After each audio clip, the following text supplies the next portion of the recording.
जगत गुरु श्रील प्रभुपाद की जय। आज हम शिव तत्व पे बात करेंगे। बहुत ही पावन अवसर भी है महाशिवरात्रि का। लोगों को बहुत कन्फ्यूजन है शिव तत्व के ऊपर। बहुत सारी बातें हो भी चुकी हैं, फिर भी कन्फ्यूजन बरकरार रहती है। तो हम एक दृष्टिकोण लेकर आएंगे बृहद भागवत मृत के ऊपर आधारित, और उस दृष्टि से हम देखेंगे और फिर ब्रह्म संहिता से भी प्रमाण लेके आएंगे। तो हुआ क्या कि गोप कुमार जो है वो भगवान कृष्ण के मदन गोपाल के दर्शन करने की अभिलाषा में एक स्थान से दूसरे स्थान जा रहा था। स्वर्ग आदि लोग भी गया, महत लोग, ब्रह्म लोग सब देख लिया। मन संतुष्ट नहीं हुआ गोप कुमार का। तो अब वो वैकुंठ की ओर जा रहा है। वैकुंठ की ओर जा रहा है। भौतिक जगत क्रॉस कर लिया उसने। भौतिक जगत क्रॉस करते ही महाकालपुर आ गया, और महाकालपुर जो है वो सायुज्य मुक्ति का स्थान है। और वहाँ पे इतनी आकर्षक जगह थी वो कि उसका मन कर रहा था यहीं रुक जाऊं, और फिर उसको भगवान महाकाल के दर्शन भी हुए। और उसको ऐसा लग रहा था जैसे भगवान महाकाल है उसको अपनी ओर खींच रहे हैं कि मुझ में समा जाओ, क्योंकि सायुज्य मुक्ति का स्थान है ना वो। लेकिन गोप कुमार ने भगवान का स्मरण किया, मदन गोपाल का रक्षा हुई उसकी। तो वहाँ पर खड़ा था, अभी देख रहा था क्या करना है क्या नहीं करना। तो उस समय वहाँ से जो है उसने शिवजी को आते हुए देखा। ज़्यादा लोग नहीं थे शिवजी के साथ में, बहुत गिने चुने, बहुत कॉन्फिडेंशियल, बहुत अंतरंग लोग थे। उनका परिवार के लोग थे, नंदी इत्यादि, बहुत कम लोग थे। तो उस समय गोप कुमार ने क्या देखा, शिवजी का स्वरूप, और उसने क्या सोचा, नंदी जी ने क्या बोला, वो आपको बताता हूँ। तो जब गोप कुमार ने देखा, उसने पहले शिवजी को कभी नहीं देखा था। अब आप सोचो कि पहली बार वो शिवजी के दर्शन कर रहा है। तो उसने क्या देखा, हृष्टो हम परितः पश्यन् वृषारूढ़ान व्यलोकयम कमपि ऊर्ध्व पदात् तत्र यान्तम सर्व विलक्षणम। एक विलक्षण पर्सनैलिटी को, विलक्षण व्यक्तित्व वाले उन्होंने शिवजी के दर्शन किए। और वो नंदी की सवारी कर रहे थे, बैल की सवारी कर रहे थे, और ऊपर के लोक से, मतलब महाकालपुर में तो है ही, और ऊपर के लोक से आ रहे थे। ऊपर के लोक से मतलब जो शिव लोक है, जो शिव जी का अपना व्यक्तिगत लोक है, वो महाकालपुर से भी ऊपर है वो। और वो वहाँ से आ रहे थे, और महाकालपुर होते हुए वो जा रहे थे कैलाश की ओर। कैलाश की ओर क्यों जा रहे थे? क्योंकि कैलाश में उनके भक्त और प्रिय मित्र कुबेर जी रहते हैं। कुबेर जी जो हैं वो मूल स्वामी हैं कैलाश पर्वत के, और उनको सुख देने के लिए जो है शिव जी कैलाश पर्वत पर निवास करते हैं। ये बैकग्राउंड है। तो ऊर्ध्व पदार्थ कि वो ऊपर से शिवलोक से आ रहे थे और कैलाश की ओर जा रहे थे। तो उन्होंने आगे क्या देखा गोप कुमार ने कि शिवजी का क्या वर्ण है, और क्या कैसे आभूषण पहन रखे हैं उन्होंने। और उसने देखा कर्पूर गौरम त्रिदिशम दिगंबरम चंद्रार्ध मौलिम ललितम त्रिशूलिनम गंगा जलामलान जटावलीधरम भस्मंग रागम रुचिर अस्थि मालिनम। शिवजी 3 नेत्र हैं उनके, शिवजी के, और 3 नेत्र हैं। उनका जो रंग है उनका बिल्कुल कर्पूर की तरह है, एकदम प्योर वाइट जो उनका रंग है। कपड़े कैसे डाले हुए हैं? दिगंबरम, नग्नावस्था में है, जैसे शुकदेव गोस्वामी दिगंबर नग्नावस्था में विचरण कर रहे थे। ऐसे शिवजी दिगंबरम, उन्होंने दिशाओं को ओढ़ रखा है, कोई और वस्त्र उन्होंने नहीं पहन रखा। और हाथ में उन्होंने क्या पकड़ा है? त्रिशूलिनम, हाथ में उनके जो है त्रिशूल विराजमान है और उनकी जो जटाएं शोभायमान हो रही हैं। किससे शोभायमान हो रही हैं? जटाएं शोभायमान हो रही हैं। उन्होंने अपने जटाओं में गंगा जी को धारण किया। क्यों गंगा जी को धारण किया हुआ है? गंगा जी को धारण किया है क्योंकि जो गंगा जी हैं वो भगवान कृष्ण के चरणामृत हैं। भगवान कृष्ण के चरण प्रक्षालन करती हैं, उनके चरण धोती हैं गंगा जी। इस कारण से गंगा माता है पूरे संसार को आध्यात्मिक जगत में भी भौतिक जगत में भी पवित्र करने में सक्षम है गंगा जी। उनको अपने मस्तक पर उन्होंने आदर देने के लिए धारण किया और चंद्रार्ध मौलिम और आधा अर्ध चंद्र जो है उनके मस्तक पर विराजमान था और शरीर पे उन्होंने भस्मांग रागम, जो शरीर पे भस्म उन्होंने लगाई हुई थी, और रुचिर अस्थि मालिनम, और गले में उन्होंने हड्डियों की माला डाली हुई थी जो कि बहुत ही शोभा दे रही थी। हड्डियों की माला कैसे शोभा दे सकती है? हड्डियों की माला शोभा दे रही थी क्योंकि वो जो हड्डियाँ हैं, हमारे आचार्य बता रहे हैं, वो जो वैष्णव देह त्याग करके भगवत धाम जा चुके हैं, उनकी हड्डियों को आदरपूर्वक शिव जी ने अपने कंठ पे, अपने वक्ष पर उन्होंने धारण कर रखा है। और उन्होंने क्या देखा कि उनके जो गोदी हैं, उनकी गोदी में एक बहुत ही सुंदर जो है स्त्री पार्वती जी उनके जो हैं गोदी में विराजमान है और उनको बहुत ही संभ्रम, बहुत ही आदर और स्नेह सहित उनकी सेवा कर रही हैं। आसपास बहुत ही विलक्षण और उनके अनुरूप जो शिवजी की जो महान स्थिति है उसके अनुरूप जो है छत्र चामर इत्यादि से सेवित हैं वो शिवजी, और बहुत सारे उनके अनुयायी साथ चल रहे हैं और उनका भी जो व्यवहार है, उनके अनुयायियों का वो भी व्यवहार शिवजी के सेवक होने के नाते पूर्णतः जो है उचित है, उसके अनुसार है। ऐसे नहीं कि हुड़दंग मचा रहे हैं, उल्टी सीधी हरकतें कर रहे हैं। अब क्योंकि गोप कुमार ने पहली बार देखा था शिव जी को, तो समझ नहीं पाया ये इतने विलक्षण व्यक्ति क्यों हैं, मेरा मन इनकी तरफ क्यों आकर्षित होए जा रहा है।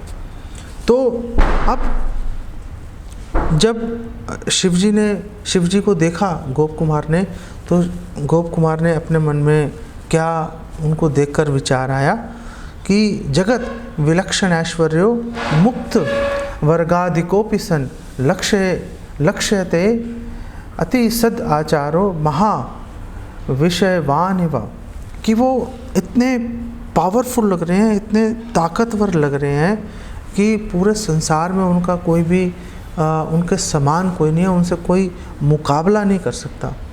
और जितने भी मुक्त जीव हैं उनसे भी सबसे अधिक श्रेष्ठ कौन है? सबसे अधिक श्रेष्ठ शिव जी हैं। फिर भी वो सबसे श्रेष्ठ हैं मुक्त जीवों के अंदर भी, उसके बावजूद ऐसा लग रहा है कि वो जो सदाचार है उसके नियमों का उल्लंघन कर रहे हैं।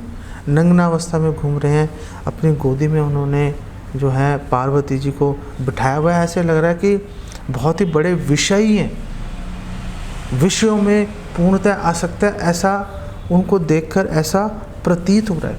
और ये अकेले गोप कुमार को ऐसा महसूस नहीं हुआ।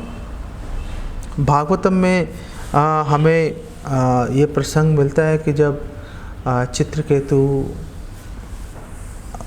हवाई यात्रा कर रहा था अपने यान में, उसने नीचे देखा शिवजी नग्नावस्था में, गोदी में पार्वती जी बैठी है और सामने अनेक संत महात्मा उनके गण बैठे हैं, गंधर्व बैठे हैं, और शिवजी उनको भागवतम की शिक्षा दे रहे हैं, भगवान कृष्ण की भक्ति की उनको शिक्षा दे रहे हैं।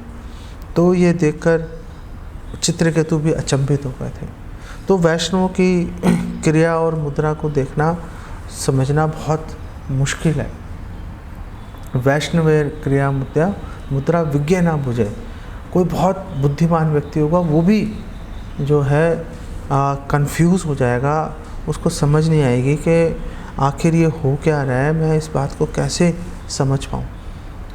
चैतन्य चरितामृत में भी हमें प्रसंग मिलता है कि जब गदाधर पंडित मुकुंद के साथ में गए थे पुंडरीक विद्यानिधि को मिलने के लिए। पुंडरीक विद्यानिधि कौन है? पुंडरीक विद्यानिधि कृष्ण लीला में श्रीमती राधा रानी के पिता हैं, वृषभानु।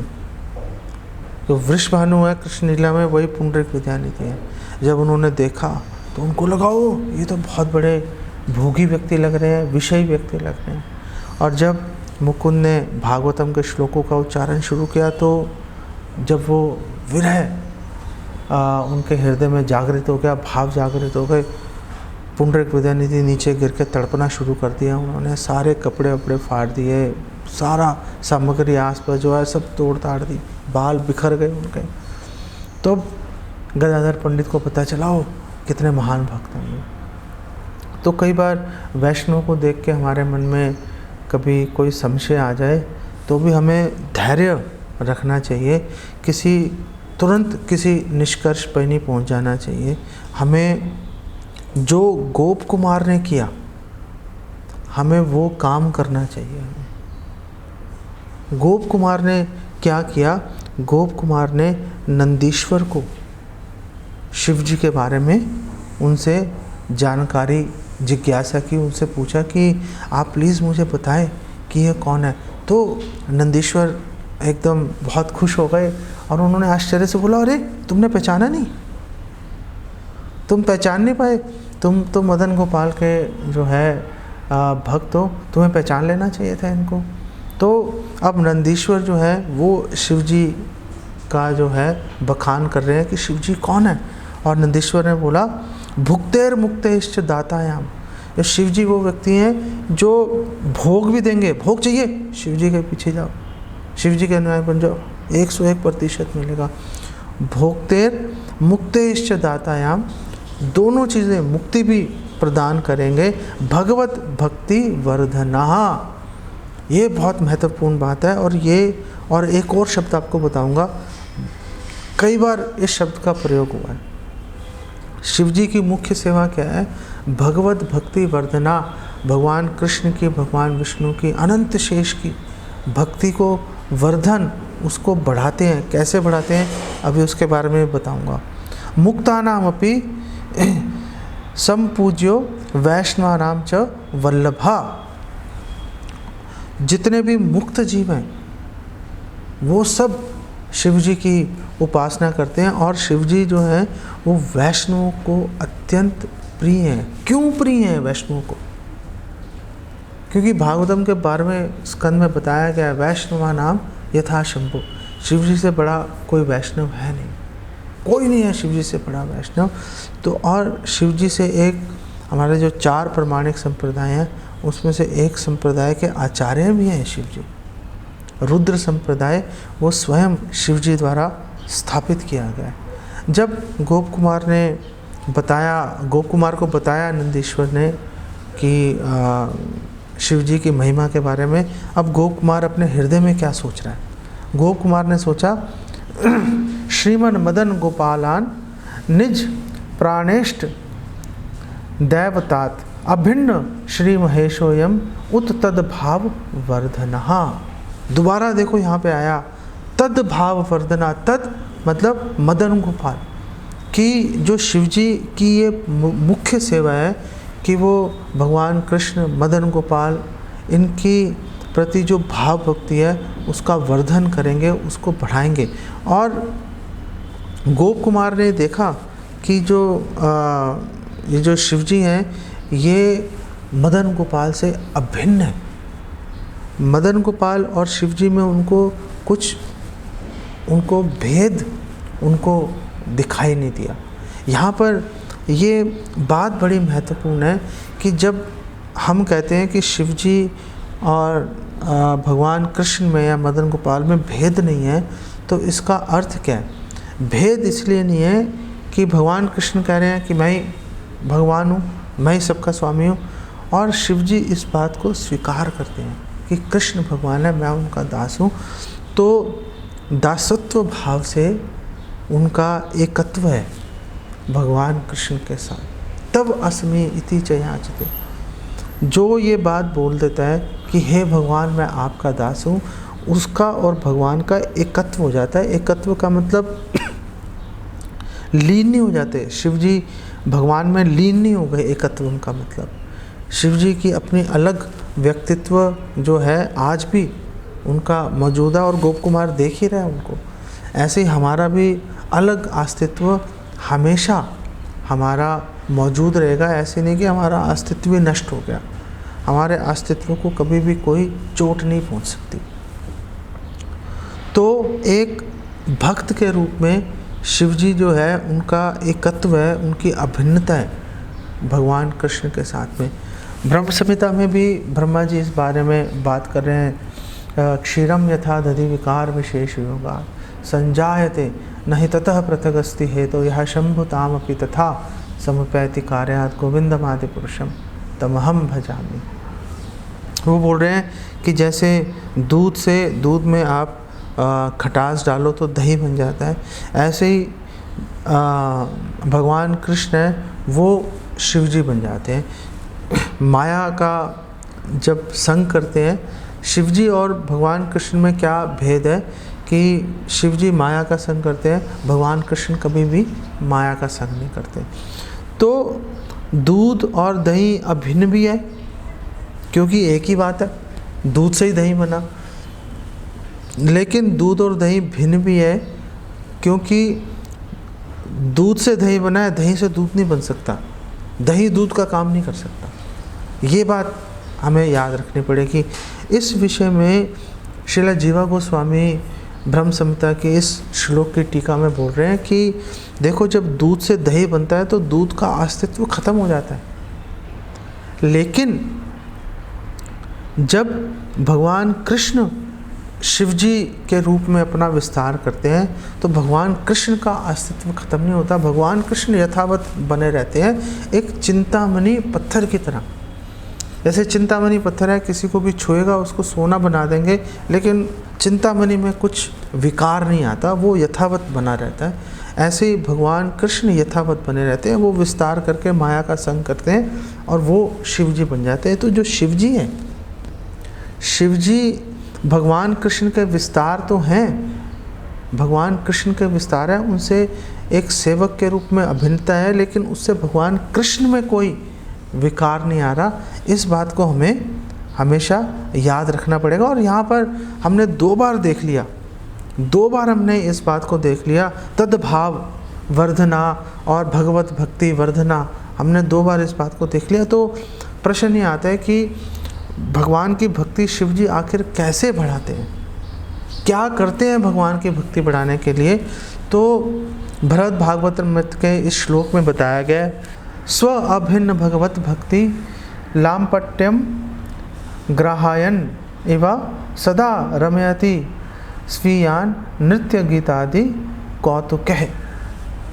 कि जो शिव जी हैं वो अनेक उत्सवों का आयोजन करते हैं, और उन उत्सवों के अंदर वो बहुत प्रचुर मात्रा में जो है भगवान कृष्ण के, भगवान नारायण के जो है उनकी महिमा का, उनकी लीलाओं का, नाम रूप गुण लीला आदि के श्रवण कीर्तन का बहुत उसमें वो अवसर प्रदान करते हैं। और ऐसा लोगों को वो ये शिक्षा इन उत्सवों के द्वारा दिखाते हैं, जिसमें अपना दासत्व कि वो भगवान के पूर्णतः आश्रित हैं और इसीलिए भगवान से अभिन्न है, ये उन उत्सवों के अंदर वो प्रदर्शित करते हैं कीर्तन इत्यादि के माध्यम से। तो किसकी वर्शिप करते हैं? सबके अपने एक जितने भी आप शुद्ध भक्त हैं, मुक्त जीव हैं, उनके एक विशेष भगवान के स्वरूप में उनकी जो है रुचि होती है, उनकी आकर्षण होता है उनका। तो शिव जी का आकर्षण किस में है? तो भरत भागवत में बताया कि शिव जी का जो आकर्षण है वो अनंत शेष के अंदर है, जो हजारों मुख वाले अनंत शेष है, और उनके अंदर उनका जो आसक्ति है। यद्यपि शिव जी स्वयं पूरे ब्रह्मांड के स्वामी हैं, स्वयं ही स्वामी हैं शिव जी, लेकिन फिर भी अनंत शेष को एक बहुत ही विनम्र सेवक की तरह उनकी जो है दासत्व में, उनकी परिचर्या में, उनकी सेवा में नियुक्त रहते हैं। भगवान के अनंत गुण हैं, लेकिन 64 गुण मुख्य हैं भगवान के अंदर, और वो जो 64 गुण हैं वो 64 गुण भगवान में पूर्णतः भगवान के अंदर विराजमान है। क्यों हम ये बात कर रहे हैं? ये बात इसलिए कर रहे हैं क्योंकि चैतन्य महाप्रभु इस विषय में बता रहे हैं। वो बोल रहे हैं कि देखो, ये जो 64 गुण है, इसमें से 50 गुण ऐसे हैं जो कि जीवों में मिल सकते हैं। आप में, मुझ में 50 गुण तक मिल सकते हैं सूक्ष्म मात्रा में, लेकिन 50 गुण तक जीवों के अंदर वो उपलब्ध हो सकते हैं, उनको देखा जा सकता है। उसकी भी पूरी लिस्ट है उसकी।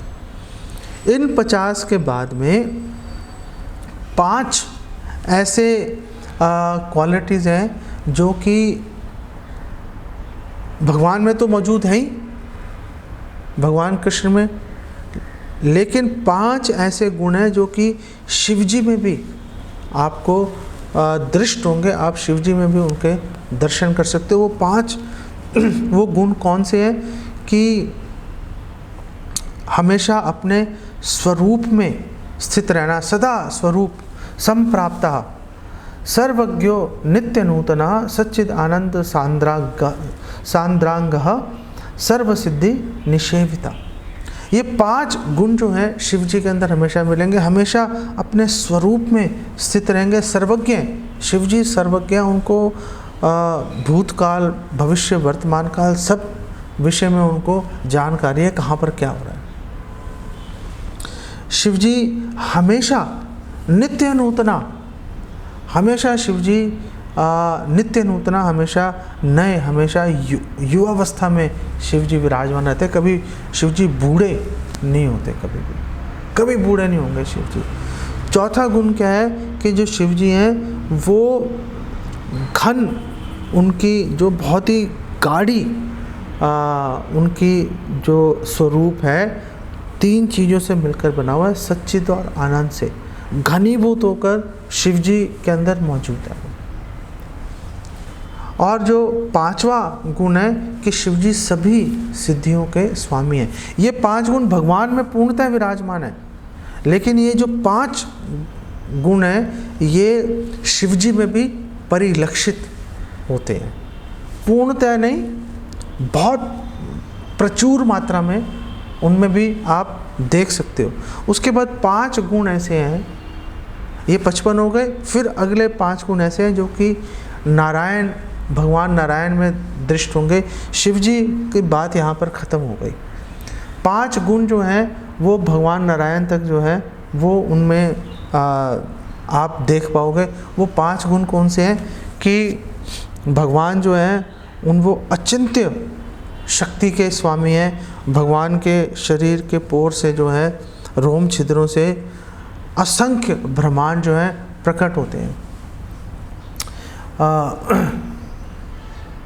यह कारणान भजले भजती स्म योगा निद्रामनंत जगदंड सरोमकूपा आधार शक्तिम अवलंब्य पराम समूर्तिम गोविंदम आदि पुरुषम तमहम भजामि। ब्रह्मा जी बता रहे हैं कि जब भगवान कारण समुद्र के अंदर, जब भगवान योग निद्रा में विराजमान होते हैं, उनके रोम छिद्रों से असंख्य ब्रह्मांड प्रकट होते रहते हैं। तीसरा गुण क्या है कि भगवान सभी जितने भी अवतार हैं, विष्णु तत्व हैं, उनके स्रोत हैं, उनके स्रोत हैं। ये सारे लक्षण भगवान नारायण में भी परिलक्षित होते हैं। उनसे ऊपर भी हैं भगवान नारायण के, लेकिन भगवान नारायण से अनेक जो हैं उनके विस्तार प्रकट होते हैं, जिनका भगवान वध कर देते हैं। जिन असुरों का, अपने शत्रुओं का भगवान ने वध कर दिया, उनको भी मोक्ष प्रदान कर देते हैं भगवान। ये भगवान कृष्ण का, भगवान नारायण का गुण है जो भगवान नारायण में परिलक्षित है। और 5वां गुण क्या है जो कि भगवान नारायण में परिलक्षित है, भगवान कृष्ण का गुण, वो है कि भगवान आत्माराम जो हैं उनको भी आकर्षित कर लेते हैं, जो मुक्त अवस्था में है उनको भी भगवान अपनी ओर आकर्षित कर लेते हैं। भागवत में बताया गया आत्मा रामश्च मुनियो।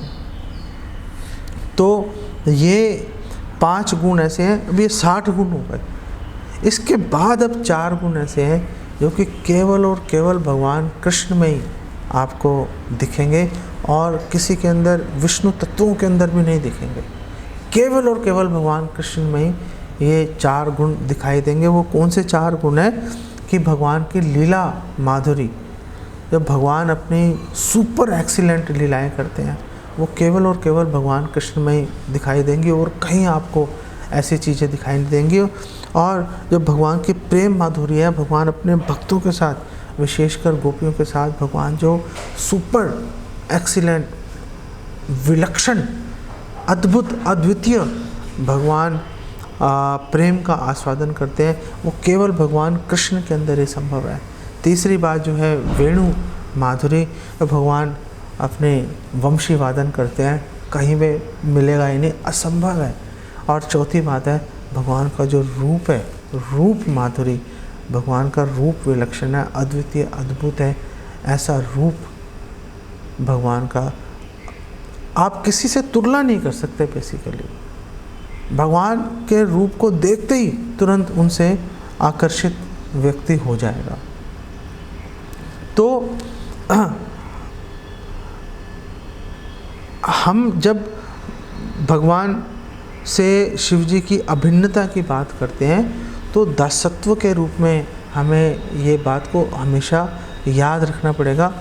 ब्रह्मा जी भी इस विषय में बात करते हैं भागवतम 2:6-32 में, और वहाँ पे ब्रह्मा जी कह रहे हैं सृजामि तन नियुक्तो हम हरो हरति तद्वशः विश्वम पुरुष रूपेण परिपाति त्रिशक्ति दृक्। वो कह रहे हैं कि मैं तन नियुक्तो, भगवान ने मुझे नियुक्त किया है, इसीलिए मैं सृष्टि का कार्य कर पाता हूँ। और हरो हरति तद्वशा, हरो जो शिव जी हैं वो हरती हैं, वो हरने का मतलब वो डिस्ट्रॉय करते हैं, संहार करते हैं। तद्वशा भगवान के वशीभूत होकर, भगवान के नियंत्रण में रहकर, भगवान के अनुगत रहकर शिव जी हैं वो इस कार्य को संपन्न करते हैं। चैतन्य चरितामृत मध्य लीला 21:36 में बताया गया है ब्रह्मा विष्णु हर ऐ सृष्टि आदि ईश्वर तीने आज्ञाकारी कृष्णेर कृष्ण अधीश्वर। कृष्ण अधीश्वर हैं शिवजी, ब्रह्मा और विष्णु जो भौतिक जगत में जो सृष्टि का कार्य कर रहे हैं और जो उसके पालन का कार्य कर रहे हैं। ब्रह्मा जी ने सृष्टि की, भगवान विष्णु ने उसका पालन किया और शिव जी ने सृष्टि आदि उसका संहार किया। तो सृष्टि आदि का मतलब सृष्टि, पालन, संहार, ये जो तीनों काम है ब्रह्मा विष्णु और महेश ये कर रहे हैं। ये भगवान कृष्ण की आज्ञा के अनुगत होकर, उनके कहने पर, उनके डायरेक्शन में, उनके मार्गदर्शन में रहकर वो कर रहे हैं। तो अब सवाल ये आता है, एक आखिरी प्रश्न पे बात कर लेते हैं कि हमारा क्या कर्तव्य है, एक वैष्णव का क्या कर्तव्य है। एक वैष्णव का कर्तव्य है, पहली बात है कि ब्रह्मा जी को आदर देना है। आप ब्रह्मा जी को आदर दिए बिना नहीं रह सकते।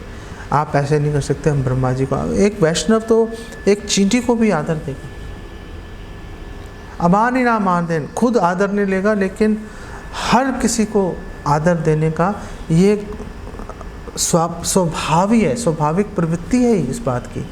और जब हम आदर देने की बात करते हैं तो हमें ये समझना पड़ेगा, जैसे एक स्त्री है, विवाह उपरांत जब वो अपने ससुराल जाती है तो अपने सास ससुर, जेठ जेठानी, देवर इत्यादि सबका आदर करती है, लेकिन प्रेम केवल और केवल अपने पति से करती है। ऐसे ही हमने सबको आदर देना है और प्रेम केवल और केवल भगवान कृष्ण से करना है। तो अब क्या हमें सार्वजनिक रूप से शिव जी की पूजा करनी चाहिए? सार्वजनिक रूप से शिव जी की पूजा करने की हमें कोई आवश्यकता नहीं है। आप अपने मन में आदर दीजिए, उनकी शिक्षाओं का पालन कीजिए, जो उन्होंने शिक्षाएं दी हैं शिव जी ने, जो प्रचेतस को शिक्षाएं दी, जो शिव जी पद्म पुराण में पार्वती जी को शिक्षाएं दे रहे हैं, उसका आप उसको पढ़िए, उसको अपने जीवन में उतारिए और तद भक्ति वर्धना और जो भगवत भक्ति वर्धना, भगवान कृष्ण की भक्ति को कैसे हम बढ़ा सकते हैं, उसके बारे में विचार कीजिए। तो क्या शिव जी की अलग से स्वतंत्र उपासना करना गलत है? स्वतंत्र उपासना करना तो बिल्कुल गलत है शिव जी की। अगर कोई व्यक्ति ये सोच ले कि मैं शिव जी की स्वतंत्र रूप से उपासना करूँगा, तुरंत नास्तिक बन जाएगा।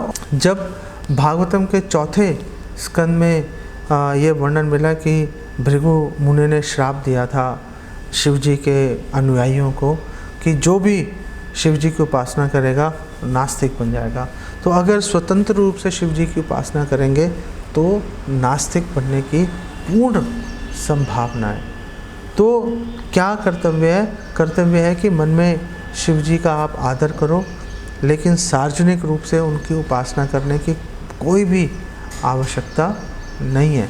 क्योंकि आप तो चलो भाव युक्त होकर आपने शिव जी की उपासना की, लेकिन वो पता चलेगा कि दूसरे लोग तो उस बात को समझ नहीं पाएंगे, और क्योंकि वो समझ नहीं पाएंगे वो सोचेंगे वो देखो ये भी शिव जी की उपासना कर रहे हैं, हमें भी कर सकते हैं।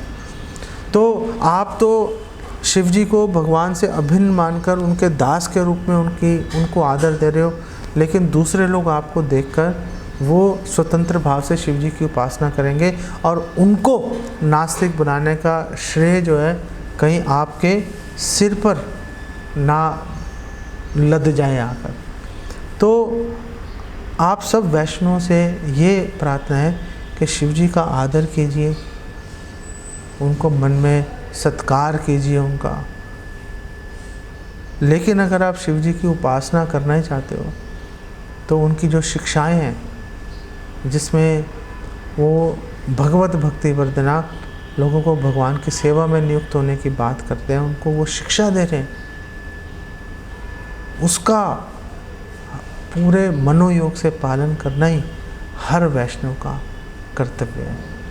तो इसको हम यहीं पे विराम देते हैं। जगत गुरु श्रील प्रभुपाद की जय।